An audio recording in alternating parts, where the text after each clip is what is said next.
Hello everybody. So I'm trying to take my channel in a different direction. Previously my videos had been kind of silly, personal vlogs about food, cooking, groceries, that sort of thing. And I considered the possibility of taking this channel in the direction of something a bit more philosophical, something a little more engaging, something that will open up a conversation between myself and other vloggers. If we want to use a coarse term like vlogger, I would rather be, I don't know, a citizen or a participant in a discussion than a vlogger, which is a bit of a commodification of what it is that we're doing here, which is actually elaborate, complicated, involved discourse. Anyway, so the first topic, and what will probably end up being the topic that gets covered and is visited the most frequently on my channel, is antinatalism, efforlism. This is a concept that is very new to me. I am a newly outed atheist. It's not something that I'm entirely comfortable with. It's something that I've only began to understand and to examine within myself, let alone outside of myself, culturally, intellectually, academically. And, you know, I have a very fundamental, rudimentary understanding of what it is that makes someone an antinatalist or an efforlist. And, you know, this is a thought that had occurred to me organically, almost in a dream, not quite as cliched as that. It wasn't actually in a dream, but it was in the middle of a daydream and kind of a free association thinking session that I was having while I was in bed, and I may or may not have been awake at the time, but it wasn't a dream. It was actually a thought that I had had, as though it had been willed into existence. And I had a thought about why we have children. Why do people continue to have children?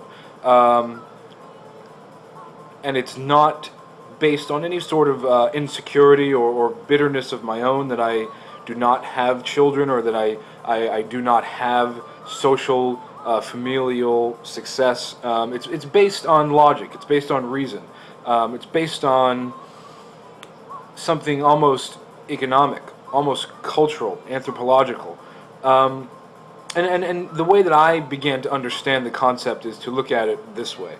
If the creation of life is an investment, as in finance or resource management or business, the investment always needs a return. Otherwise, why would you make the investment unless it's some sort of a charitable donation or an attempt to better somebody else's station in life through your investment? But the investment of life is entirely selfish. It's self-interested. It's an attempt to carry on your own existence beyond the limits of your existence. It's an attempt to live vicariously through someone else's achievements because your own have not met your expectations. And that initial investment, the investment of your essence being given to another to create life, if we were to call that, you know, the startup capital of this venture, of this endeavor, what is the return? Really, what is the return? The return is, I don't know. That's the question. That becomes the unanswerable. It's very clear what we put into the creation of another life, physically, but also metaphorically, spiritually, in ways that are less tangible. But the tangible investment is clear, and everything else follows suit. We know what goes into creating life, but what do we get out of it? And someone who's a little more cynical than I am might say that you get nothing out of it, which is obviously it's not true. You are a parent to a child and you feel something very strong.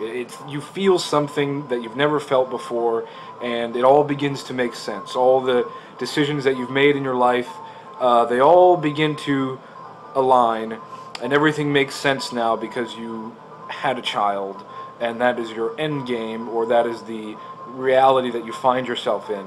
And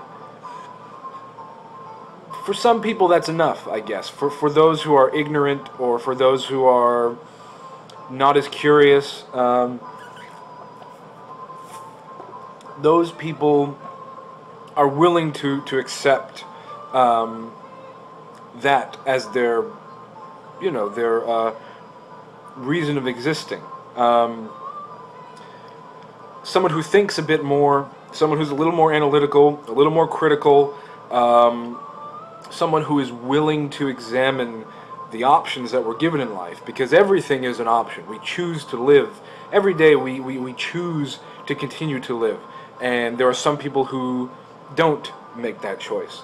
And there are some people who choose to have children, and there are some people who choose not to have children. And you could argue from either side, there's no real argument. It's clear that having a child is a choice. And you could argue pro-choice, pro-life. You can be with child and terminate a pregnancy naturally, almost by sheer willpower. You can end a pregnancy. It happens all the time. And it's not a, it's not a controversial thing. It just happens. I used to know a young woman who was a nurse's aide in an abortion clinic. I'll just, I'm not going to sugarcoat it, and that's what it was, an abortion clinic. And she explained it to me like this. When she comforts someone who is pro-life, who is having an abortion, either because they have to financially, or emotionally, or for a medical reason, and this nurse's aide told me that she explains it to her patients like this. You have a miscarriage when your body rejects the pregnancy, and you have an abortion when your heart rejects the pregnancy, and they're both equally valid. And she told me that this changes minds all the time, almost every day. This is what she's telling me. Now, is it possible that she's telling me this to put my own mind at ease, so that I think there are more people who are comfortable with their decisions walking around than there really are? Yeah, it's entirely possible, but who knows. Anyway, back to the original topic of antinatalism. If we regard life as an investment, my question to you, the thinking viewer, is what is the return on our investment? Because in my book, okay, I'd like to tell you a story about someone I knew who sold fitness shakes. Anyway, the story about the friend who sold powdered diet shakes, fitness shakes. His job was to make not his job, but his task was to make an initial investment of whatever, let's say $85, to get the powdered shakes. And his job, this became his job, was then to sell the shakes. But what became his real job, what was more fully incentivized by the organization, was his recruitment of other milkshake salespeople. And so, the original investment was there, and the return became his profit that he earned from selling the milkshakes, until he realized that he was making more of a return by recruiting more salespeople for the company. Now, everybody that he was recruiting was then promised some fantastic amount of profit that he himself was going to receive a portion of, and he also paid out a portion of his profit to whoever had recruited him, and it went on and on like this forever. Now, if you can see where I'm going with this, then, you know, good for you. It's a pyramid scheme. And if you compare it to the reality of life and how we live our lives as potential breeders, the potential creators of new life, we can make that initial investment and create life, and then our return becomes that life and all the satisfaction and joy that we get out of that life. However, the incentivization becomes the indoctrination of that life. To put it, you know, more plainly, that your job then becomes to recruit your child so that he can become a breeder as well, and he can make that investment, and you become a grandparent, and you're getting returns. You can become a great-grandparent, and you're getting returns all the way down the line. But, you know, the joke's on you because you're going to die someday. And the joke is on your child because he is also going to die someday. And this notion that you can somehow have an infinitely growing investment return scheme and make huge profits is laughable. It's absolutely foolish, and it doesn't make sense. It's not sound. It's not something that you can rely on in any way to feel comfortable in a decision that you've made to have a child. That's why so much of the rhetoric that comes up around supposedly educated or enlightened or aware people who have children, a lot of it comes down to finance. You know, if you're not a spiritual person, if you're not religious, if you're not having a child out of some sort of a traditional duty, you're having a child because I waited until I was financially stable and then I had a decent enough life that I'd want to share with a child. Or I could give that child a good enough life that it was okay for me now to have a child, which is foolish and wrong.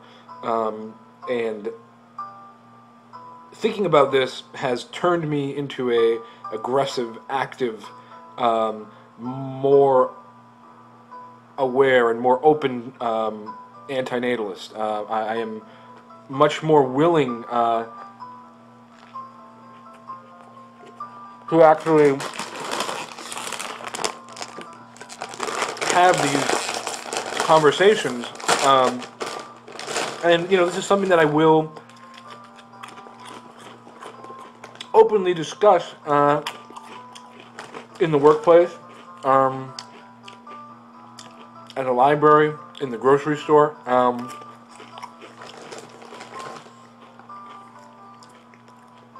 If I see somebody with a child, I am not afraid to openly challenge not their capabilities as a parent, not their decision to bring their child out into public. I do not criticize the child. I question the parent's decision to have a child. I believe very strongly in free association, and if you're not familiar with free association, Google it. I'll do another series of videos on free association and all the benefits that you can find there. But basically, the way that I had been kind of taught how to utilize free association and free associative thinking from cognitive behavioral therapists is to see or feel or witness something and then examine what it makes you then in turn see or feel or witness inside of yourself internally. So I will ask a parent why did you choose to have a child? And I will then ask them to examine their responses, each response in turn, until they're boiled down to a question that they cannot answer. And it's very difficult for me to believe that they can feel comfortable acknowledging that they have had a child for reasons that they don't fully understand. As an antinatalist and as a non-parent, a non-breeder, I'm allowed to feel uncomfortable because I'm acknowledging that lack of comfort, and it's reflected in my life decisions. I'm going to wrap this video up, but I wanted to point out I'm eating a tuna salad sandwich.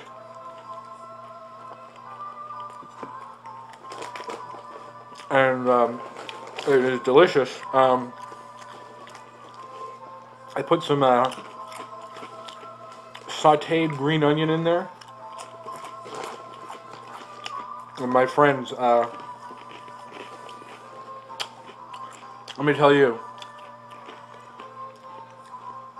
out of this world. I'm eating some corn chips, nothing special there.